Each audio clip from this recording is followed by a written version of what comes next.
الحمد للہ وکفیٰ والصلاة والسلام علی سید الرسل وخاتم الانبیاء اما بعد۔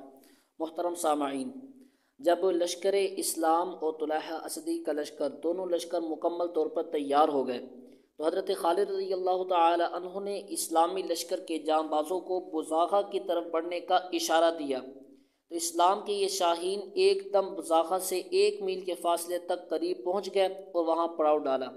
حضرت صدیق اکبر رضی اللہ تعالی عنہ کے حکم کے مطابق حضرت خالد رضی اللہ تعالی عنہ نے طلحہ اسدی کو دعوت اسلام دینے کے لیے اپنے چند ساتھیوں کے ساتھ اس کے قریب گئے اور فرمایا کہ طلحہ کو بات کرنے کے لیے بلاؤ۔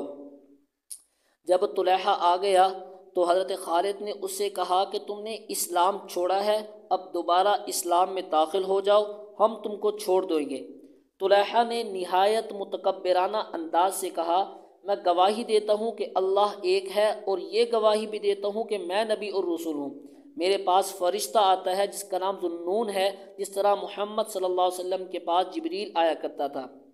طلحہ نے جب حضرت خالد رضی اللہ تعالی عنہ کی دعوت ٹھکرا دی تو خالد رضی اللہ تعالی عنہ واپس اپنے لشکر میں تشریف لائے اور رات بھر لشکر کو تیار کیا اور سحری کے وقت بڑا جنگی جھنڈا حضرت زید بن الخطاب کے ہاتھ میں دیا۔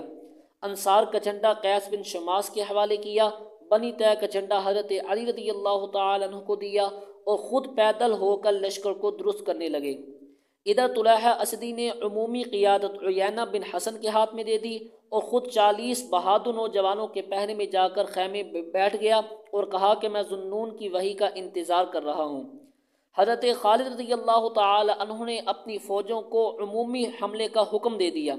لشکر اسلام کے سپاہیوں نے 40,000 کے لشکر پر حملہ کر دیا، لیکن طلحہ کے لوگ ڈٹ گئے اور عیینہ بن حسن نے اس طرح بہادری دکھائی کہ لشکر اسلام کے جوان سست پڑ گئے اور پھر عارضی شکست دوچار ہوئے۔ حضرت خالد رضی اللہ تعالی عنہ کو یہ صورتحال نہایت ناگوار معلوم ہوئی اور آپ شدید غم کی حالت میں اس طرح مسلمانوں کو بلا رہے تھے، اے جماعت انصار و مہاجرین، خدا را واپس آ جاؤ۔ یہ کہہ کر حضرت خالد رضی اللہ تعالی عنہ نے 2 تلواریں اٹھا لیں اور اپنے گھوڑے کو کفار کے بالکل بیچ میں ڈال دیا اور ان کی جماعت میں گھستے چلے گئے۔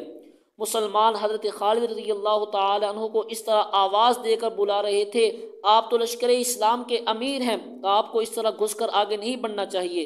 حضرت خالد رضی اللہ تعالی عنہ نے فرمایا، باخدا مجھے معلوم ہے جو آپ کہتے ہو وہ صحیح ہے، لیکن میں مسلمانوں کی شکست پر صبر نہیں کر سکتا۔ حضرت خالد رضی اللہ تعالی عنہ موت کی پرواہ کیے بغیر برابر صفوف کفار میں آگے بڑھتے رہے اور شدید جنگ لڑتے رہے۔ جب مسلمانوں نے دیکھا کہ خالد واپس نہیں آ رہے تو سب نے مل کر کفار پر شدید حملہ کر دیا اور گھمسان کی ایک جنگ کے بعد طلحہ اسدی کے لشکر کو شکست فاش دے دی۔ حضرت خالد رضی اللہ تعالی عنہ نے طلحہ اسدی کے خاص پہرے داروں 40 نوعمر نوجوانوں کو قتل کر دیا اور لشکر کفار کے پرچم برادر کو ہلاک کر دیا۔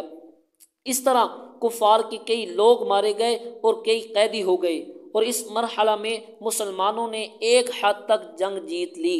آگے کیا ہوا یہ انشاءاللہ العزیز اگلی قسط میں اللہ تعالی ہم سب کو ختم نبوت کی پاسبانی نصیب فرمائے۔ وآخر دعوانا ان الحمد للہ رب العالمین۔